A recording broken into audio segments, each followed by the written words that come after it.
Teresa Power is a content creator and a thought leader in the sleep coaching space. She credits her unique perspective to over 15 years of experience working with hundreds of healthcare providers, patients, athletes, and employee wellness groups. Driven by her dedication, borderline obsession, to improving access to accurate sleep information, Teresa founded Sleep Better NYC, SBNYC, to cut through the noise of complicated medical jargon and generic ads for sleep aids. Her expertise has made her a national speaker on topics ranging from sleep hygiene and basic sleep science to dental sleep medicine protocols and remote physiological monitoring, RPM, for obstructive sleep apnea patients. Teresa works remotely from Brooklyn, NY, and travels all of the country for work, and of course a few vacations with her husband. She loves a good boxing workout, never turns down Italian food, and enjoys wine from time to time. Let's welcome Teresa Power to HealthGevity podcast.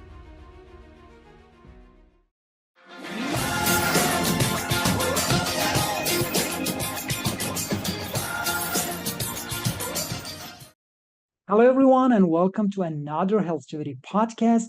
Today, we want to talk about the most important factor in our health and longevity, which I think already you know, because the first pillar of HealthGevity journey is sleep. That's why today we have a sleep expert, the founder of Sleep Better NYC, which knows a lot about sleep, and we have a lot of questions.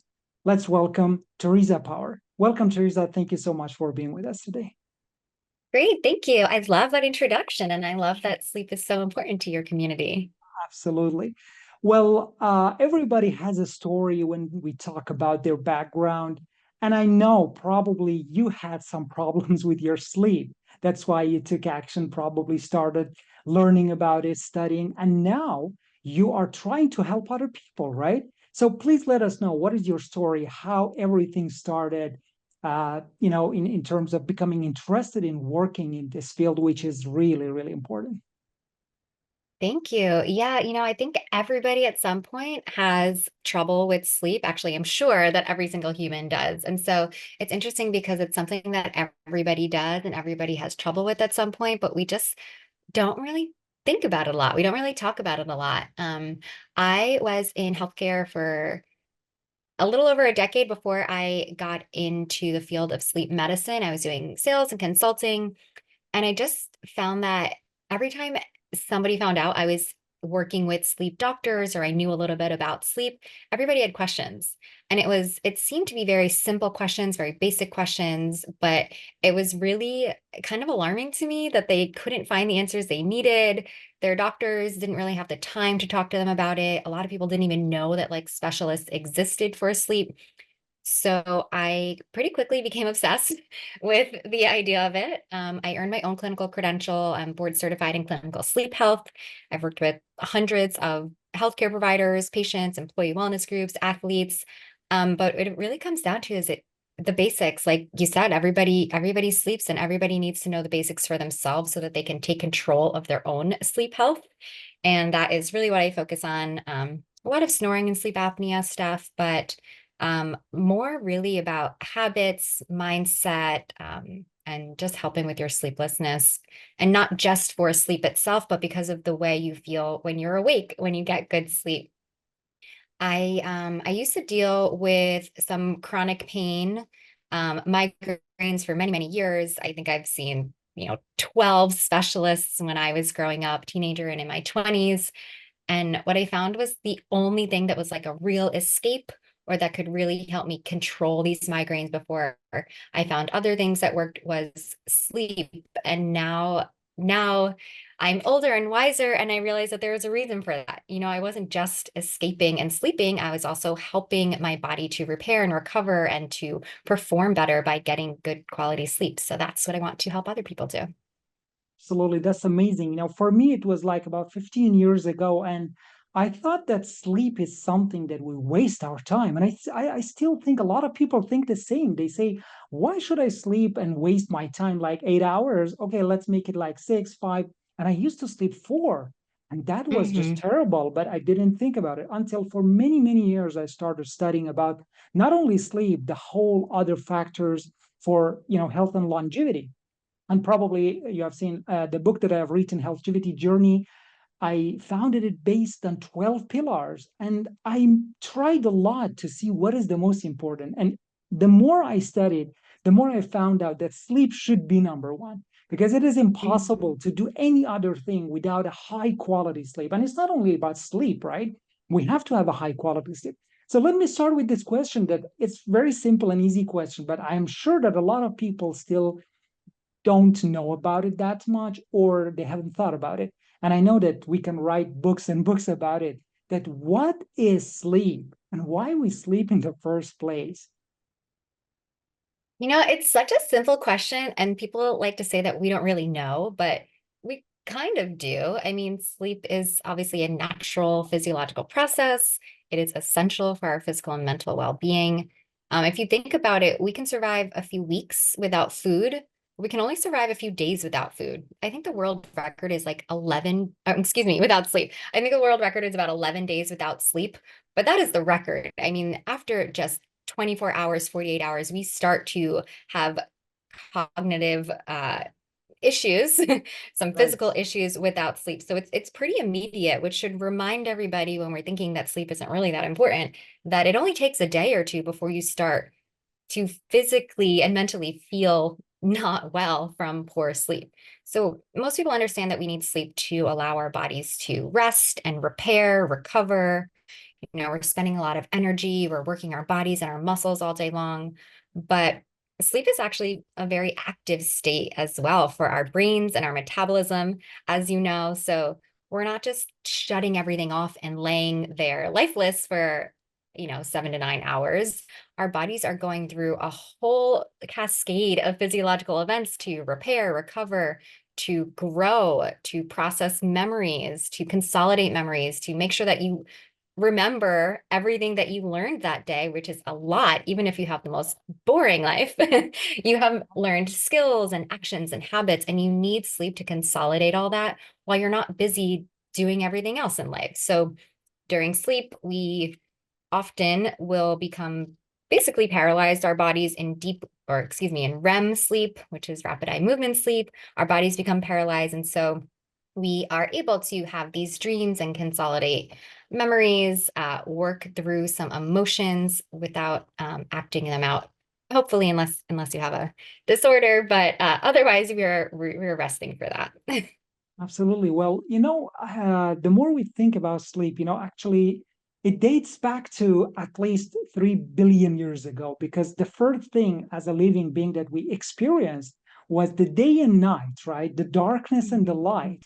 So from that time, every living being started to kind of, get along with these changes, and it goes back. But I want to come, let's say, a little bit later after that, like thousands of years ago. How probably sleep has changed during our evolution in thousands and hundreds and thousands. Is there any real difference between our ancestors when they slept in the caves or how we sleep now? And what I mean is that how our lifestyle, modern lifestyle, maybe has changed and how it has affected the way that we sleep today.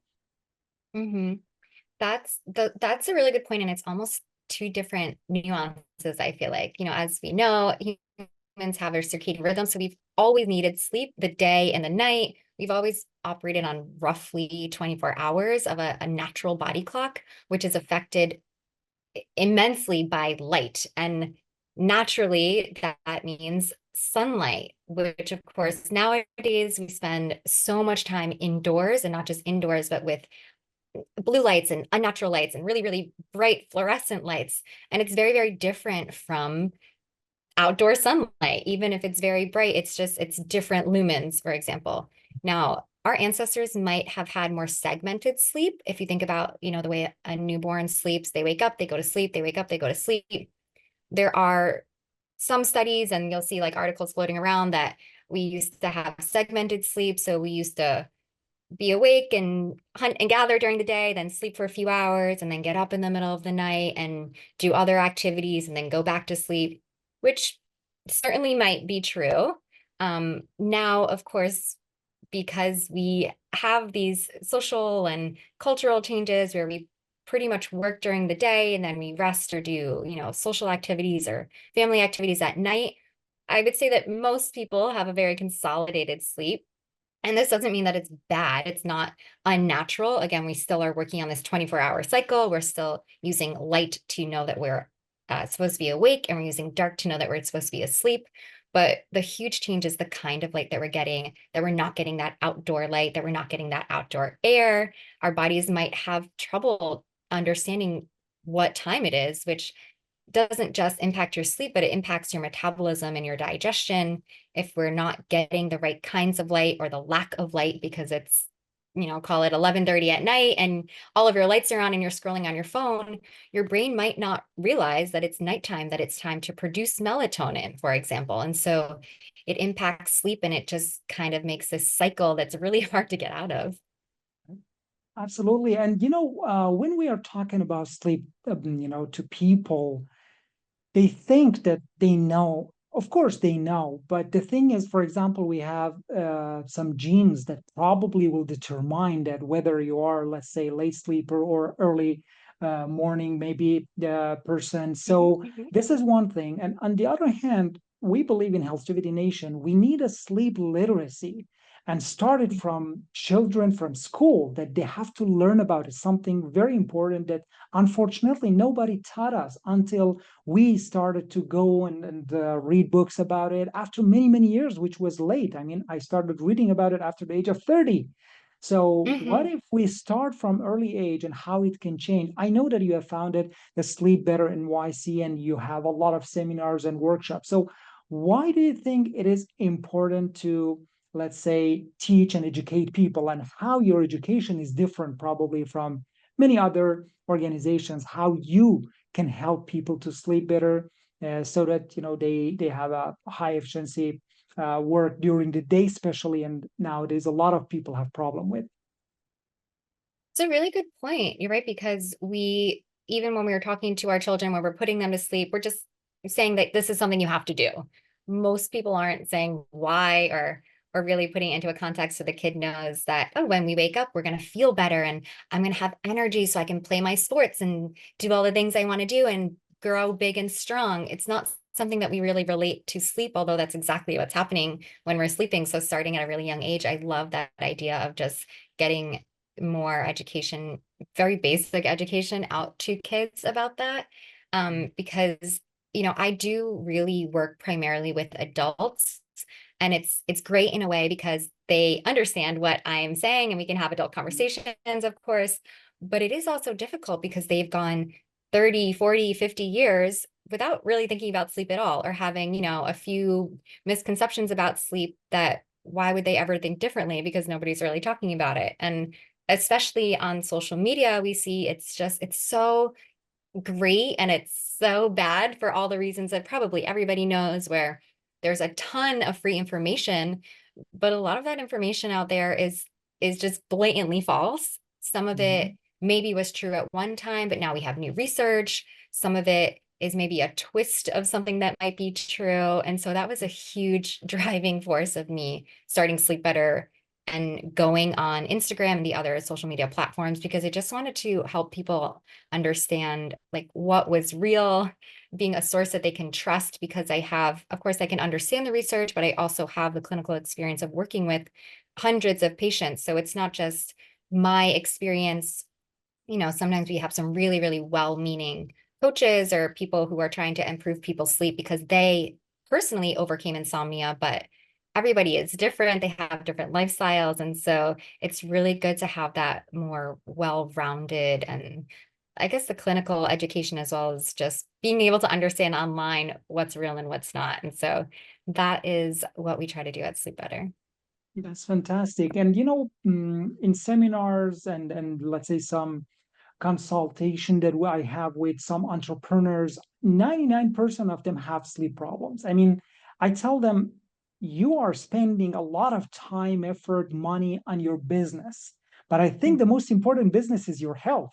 The most important Mhm. business is in health is your sleep. If you do not invest on it, and unfortunately, most of us, because of bad habit and because of the social life, that unfortunately it's a really, really, let's say, terrible culture among people, that okay, people who go to bed at 9, oh, come on, you're crazy. I mean, why you should have this kind of lifestyle? But I think that's why I say we have to educate children and make this as a good culture, that it's not only because, as you said, you have to do it, but this is the right way of life and lifestyle. So when we talk about different factors in health, most of the time we're related to longevity because this is something we are passionate about. And of course, when we care about our health, because it's not only about the lifespan, we talk about the health span, about the period of time that we are healthy. So tell us those aspects that sleep can have effect on our health in general and also might possibly help us to live longer, of course. Yeah, it almost feels like a trick question to me because I am so obsessed with sleep all the time, but I'm not just biased. All aspects of physical and mental health are affected by sleep. And so, like you mentioned before, these high performing people, a lot of them do have sleep problems. A lot of them do only sleep 4 or 5 hours because they see sleep as something that's getting in the way.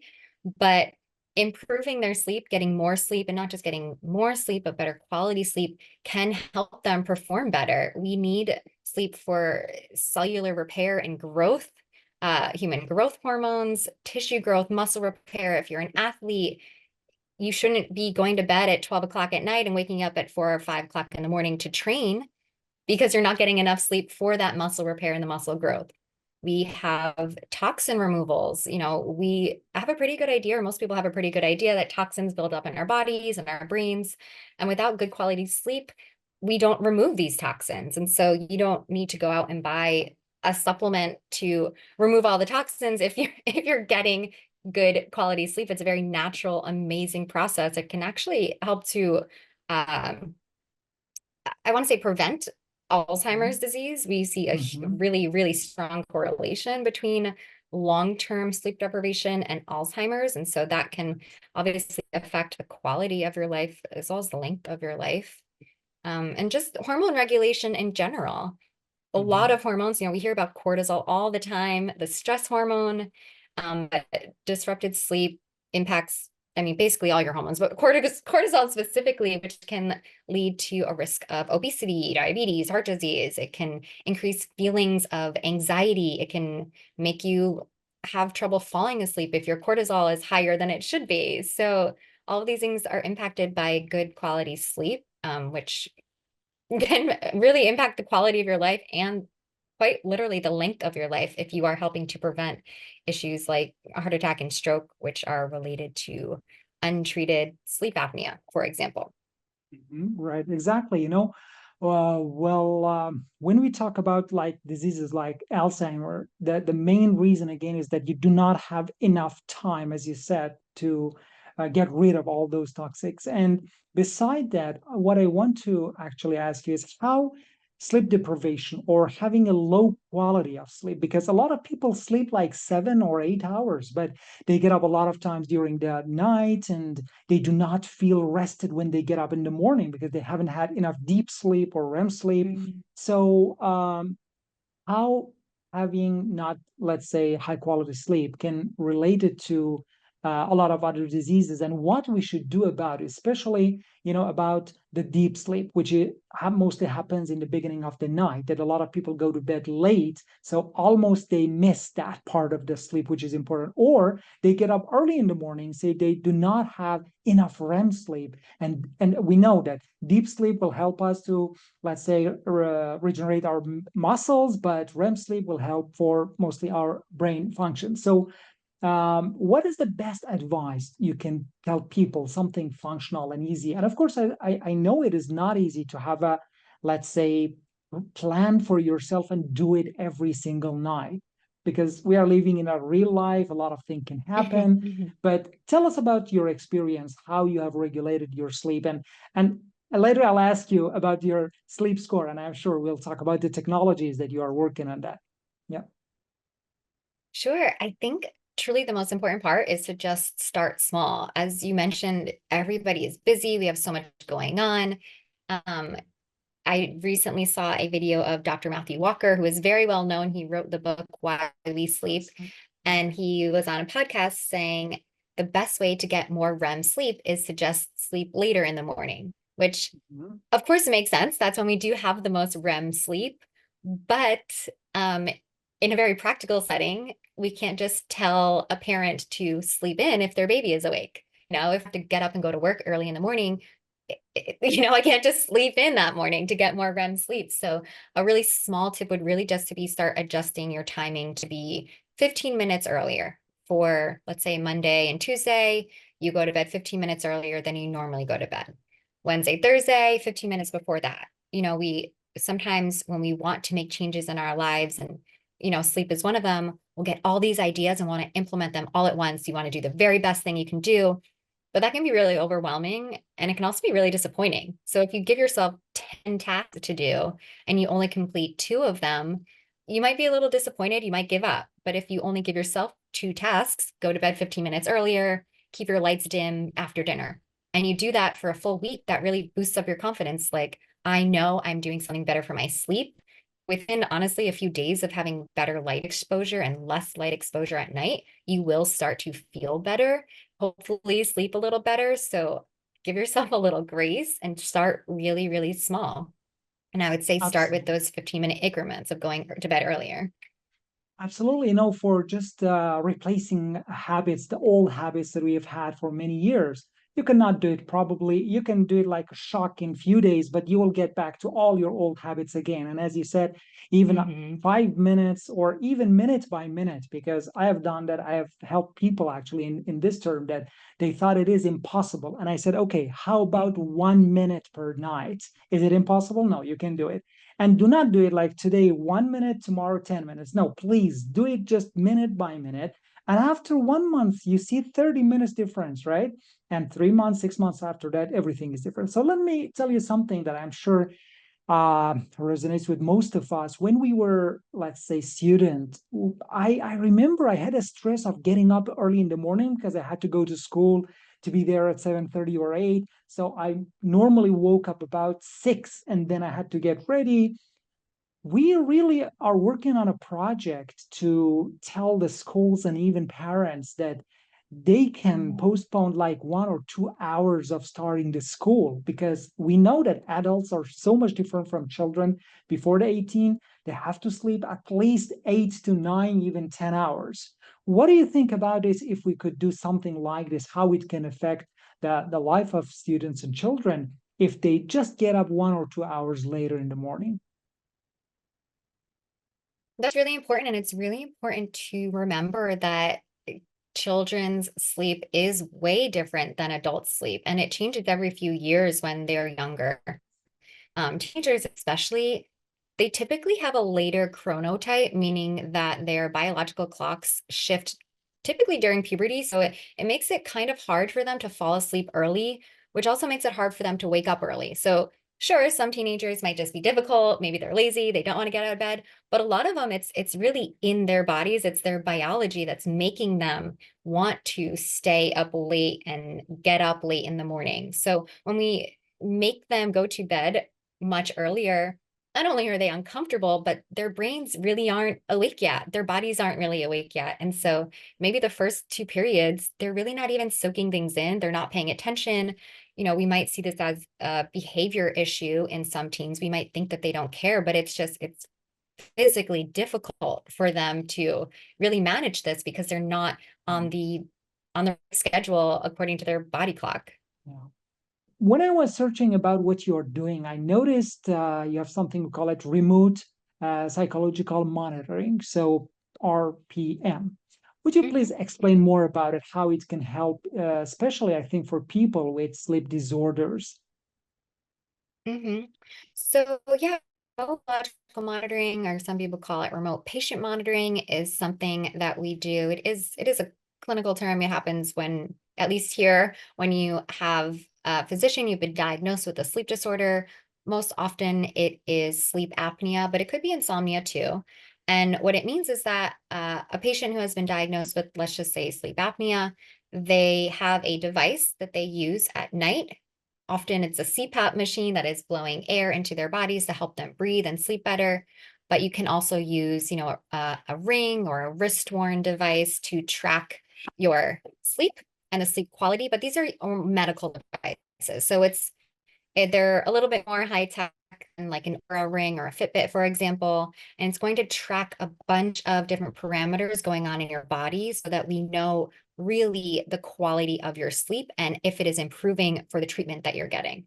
And another main difference of that is from, a regular sleep tracking device that, anybody can buy at the store, is that because it's a medical device and you're working with clinicians, um, myself, for example, if I were your clinical sleep coach, I would be able to see your data. So we could have a conversation about what's going on, what needs to be improved, if we need to change anything. And so that really helps people to not just use their treatment, but to be motivated and to stay on their treatment, especially if they have a sleep disorder, because we know if they're not treated, then they do have sleep deprivation and all these other horrible things that might go on that we've been talking about. Absolutely. And nowadays there are out there a lot of technologies that can help us. I myself, for the past 2 years, I'm using actually a smartwatch to monitor, let's say, my sleep. I remember the first score that I got was 58, and it was terrible. And I was shocked. And I say, okay, let's do something about it. And I started to do a lot of things. And the most, actually I have a routine for myself. For example, early morning when let's say not very early, of course, but when I get up, the first thing that I get is the light from the sun to my eyes, so that our brain knows that, okay, now it's morning, and regulates the melatonin for the next 15, 16 hours later, and a lot of things. And within like 6 months, I could reach to like 92. And just few nights ago, I got 97, but never 100. So tell me about your personal experience.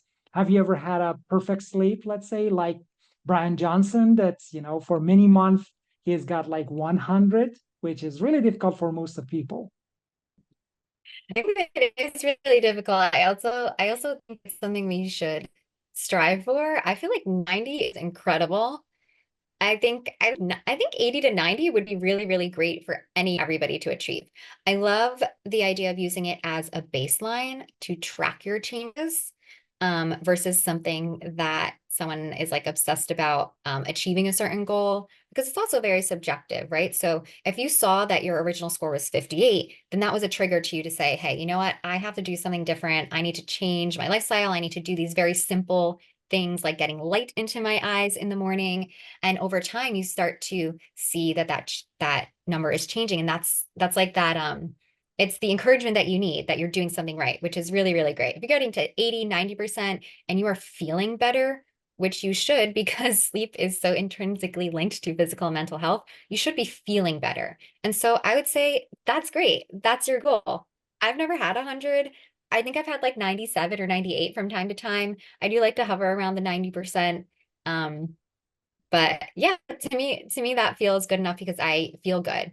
Now, every now and then we'll hear people say that their scores dropped or their HRV dropped or something dropped and they feel totally normal. And Right. in that case, I would say give it a few days. If it's just one day, these are devices, nothing is perfect. I don't want people to like start saying, oh, well, I feel total, so I must be having a bad day, because that, gets into your mindset.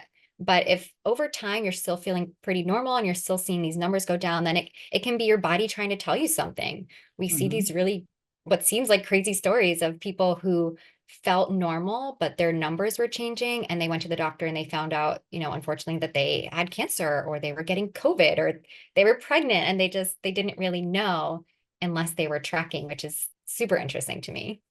Absolutely. And they say that people can have bad days, but I think most of people can have bad nights also. Every one night a month, probably I cannot sleep well. Probably I get up many times during the night. Maybe my mind is very busy or I'm thinking about something. So I think this is totally natural. We should not expect to all the nights within a month or two be perfect. And so I think this can happen for everyone, right? So Mhm. now my question is about the technology. What technologies do you expect in the next 5 or maybe 10 years that now probably we don't have, and it can help, to make our sleep better and better, and of course for those people who have genetic problems, maybe some hormonal problems that can have a very good sleep. Is there any technology that probably even you might think about it like just an idea? Is there anything you have thought about it?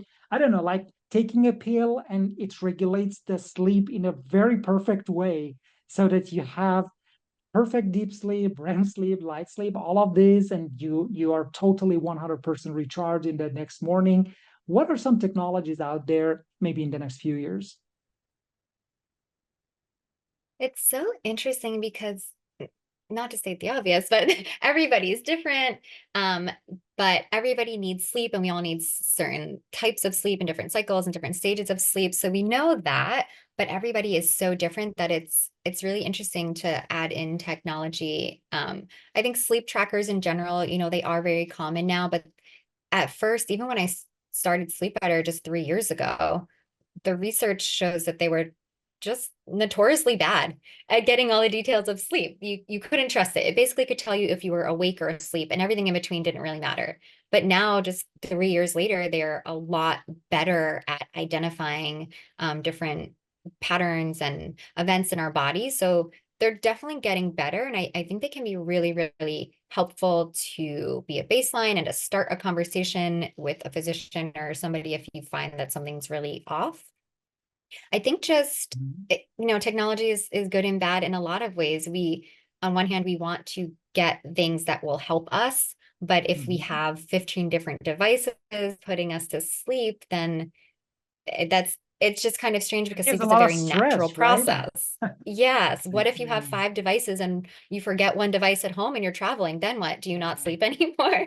yeah, So, absolutely. um, there's a lot of different things. There's, the sound machines, there's headphones and earphones and things that are really interesting to me are more of the like bone conductivity devices that can potentially help get you into deep sleep quicker or to REM sleep. Then you sort of start to think about, again, the cons of all this technology is a lot of these things are Wi-Fi, and Mhm. there's a lot of information out there that you don't necessarily want the Wi-Fi like on your head.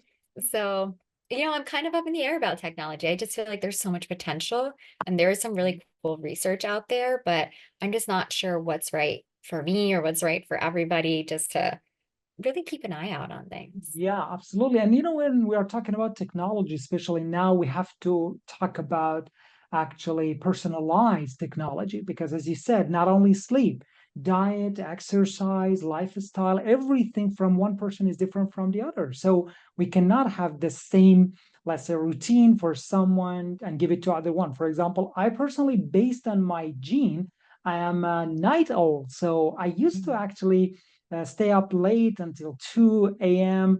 And it was very easy for me, while not easy for many people. And I could even, let's say, get up early in the morning without any problem. But I know that it put a lot of pressure on my body. So there are a lot of misconceptions about sleep. Some people say, okay, I have no problem going to a restaurant at 10 at night and eat a food and drink coffee and even, alcohol. And then okay, I easily go to sleep, and in the morning I get up very sharp.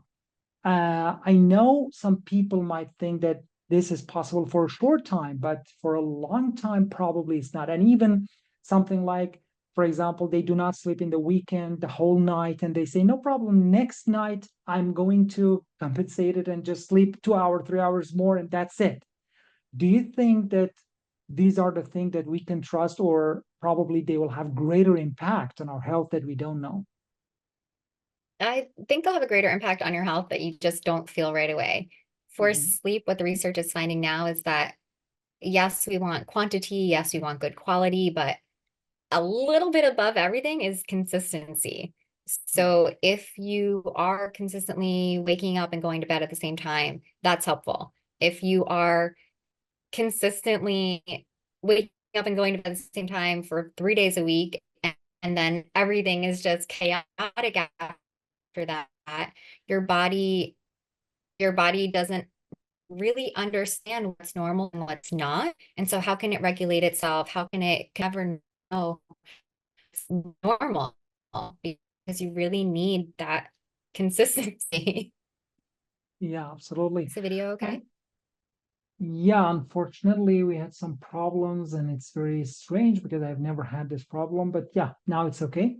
All right. So, well, nowadays we have coaches for almost everything, for longevity, exercise, diet, sleep. Now we see a lot of people that they work as a sleep coach.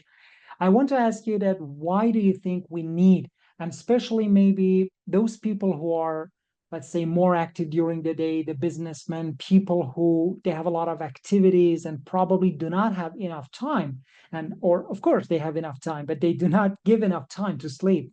And how a coach can help, let's say, people to have a really high quality sleep, and at the same time how AI, which nowadays a lot of people talking about the AI coaches, how it can also help people in this terms of sleep. I think coaches, especially for sleep, are really important for accountability, but also sort of weed through all of the information that is out there. If you think about somebody who's trying to lose weight, for example, sure, they can go on Google or they can go on YouTube and find tips and tricks, but there is, unlimited amount of information out there. And so a coach can help you narrow it down and customize it for you and find what's right for you. They can help you understand what's going on in your body that maybe you thought was normal, or maybe you had some questions about. But again, if you just randomly go to the internet or you ask your friend, you're going to get 15 different answers. So I think a coach is really helpful in doing that and also just keeping you accountable. If we're talking about sustainable improvement, like we mentioned before, we don't want to just change everything overnight. Literally, we want to start doing one habit at a time for a few minutes at a time over a long period of time. And that, just by human nature, that can be kind of hard to do on your own. And so a coach can really help hold your hand with that. Absolutely. And I think knowledge alone is not power anymore because we now access to a lot of knowledge out there. And I think it's not just important, to know what to do. It's important to do what we know and to do it, as you said, in a consistent way. And so I want to ask you about the question that we haven't asked you, probably the most important thing that you care about the sleep, or something that in your conferences most people ask, or I don't know, maybe it's a common question. So you please think about it and let us know. I actually think there's just a lot of misconceptions about sleep. I think Mhm. nowadays, thankfully, people are talking about it more and they want to improve their sleep. But we've had so many years of like kind of bad advice or outdated advice about melatonin and devices and other supplements that it's just really important to know the source of the information you're getting it from. I get a ton of questions about melatonin and mouth taping, which both have their place. But for me personally, the most important question or the most important misconception that I deal with is around snoring and sleep apnea, because it is so common that we see it as being normal. But given my experience with sleep apnea patients, I need to tell people that it is not normal. Although some people Mhm. snore don't have sleep apnea, it is pretty unlikely. If you think about what is happening when you're snoring, it's because a soft tissue in the back of your throat is Mhm. vibrating, which would mean that the air is being restricted. And at some points, probably many points throughout the night, your air is being cut off completely. And Mhm. we can sort of guess from that that it's going to be pretty bad for our health. And you mentioned before, some people might sleep, let's call it 8 hours, but they wake up and they feel really unrefreshed, or they've been tossing and turning all night, or they woke up a lot at night. That often happens with people who have sleep apnea. And so if you're sleeping 8 hours, but it is not rejuvenating and you're not getting into deep sleep and you're not breathing correctly because you're snoring or you have sleep apnea, that can really impact the quality of your life and the length of your life. And so that to me is super, super important because it is so common, and I think just really underestimated about how important it is. Yeah, absolutely. So, as the sleep expert, I want to ask you, what are three do's and don'ts of sleep that you want to tell everyone? So, and probably you do it or don't do it in your life. So, I know there are a lot of factors, but if you want to just summarize it in three do's and three don'ts about sleep. Okay. So do's and don'ts for sleep. Do realize that good sleep starts the moment you wake up. So you Mm-hmm. want to regulate your light. So I guess that's both a do and a don't. A do is that you want to get as much natural light in the day, especially in the morning, and a don't is that you want to reduce your light as much as possible in Right. the evening, dim all your screens, turn off your overhead lights, use lamps or candles.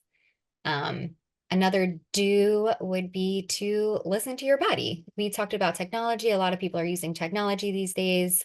Don't let it trick you into being anxious about your sleep. Remember that sleep is a natural process and everybody can sleep. Even when you don't feel like you're sleeping well, you will sleep. So do remember that Mm-hmm. sleep is a natural process.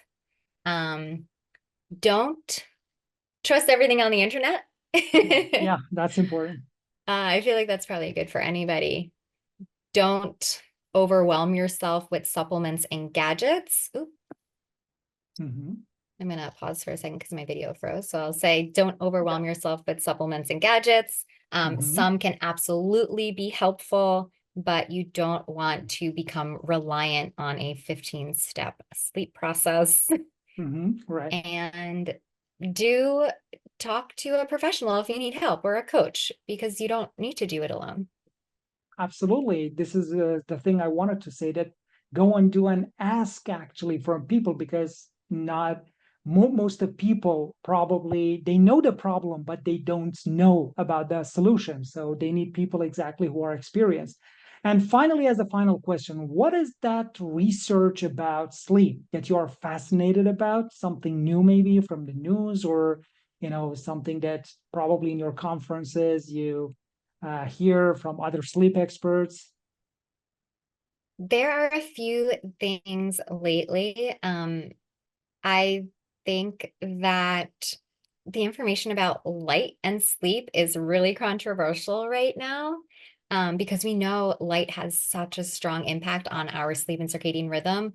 And we've known for years that blue light can uh, minimize the amount of melatonin that you have, but there's research out there now that is saying that it's not really as much as we thought.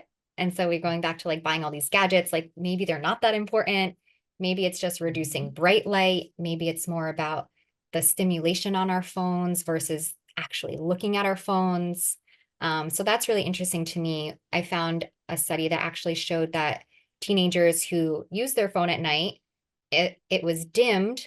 They actually slept a little better because they were scrolling through, puppy videos and very relaxing information versus watching the news and getting all stressed out. And so I think that's really important to know, especially if you're trying to make changes, not to be so hard on yourself with the light information.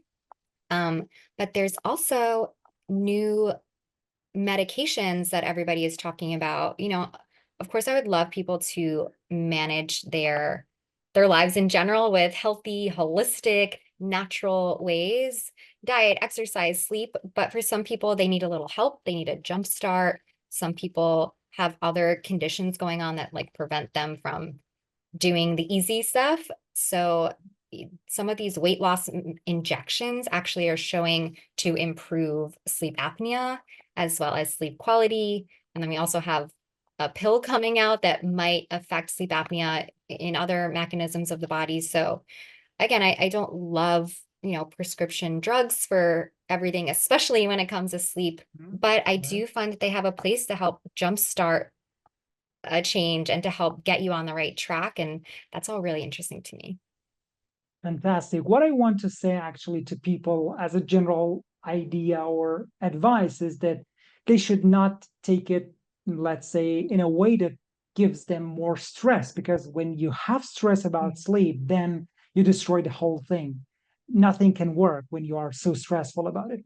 Thank you so much, Teresa. Actually, we have a lot of entrepreneurs in HealthGevity Nation, and I'm sure that most of them have a sleep problem. So let us know that where we can find you, about which social media actually you are more active, maybe a website or something. Tell us that where we can find more about you. Perfect. Yep. I spend most of my social media time on Instagram, just at Sleep Better NYC, but I am also on YouTube, TikTok, Facebook. And then my website is sleepbetter.nyc. So not .com. So you can find all the information about me there. Contact me on my website or send me a DM on Instagram. Fantastic. Definitely we'll put all those links in the description. Thank you so much again for your time. Thank you. Thank you. Thank you so much. Thanks.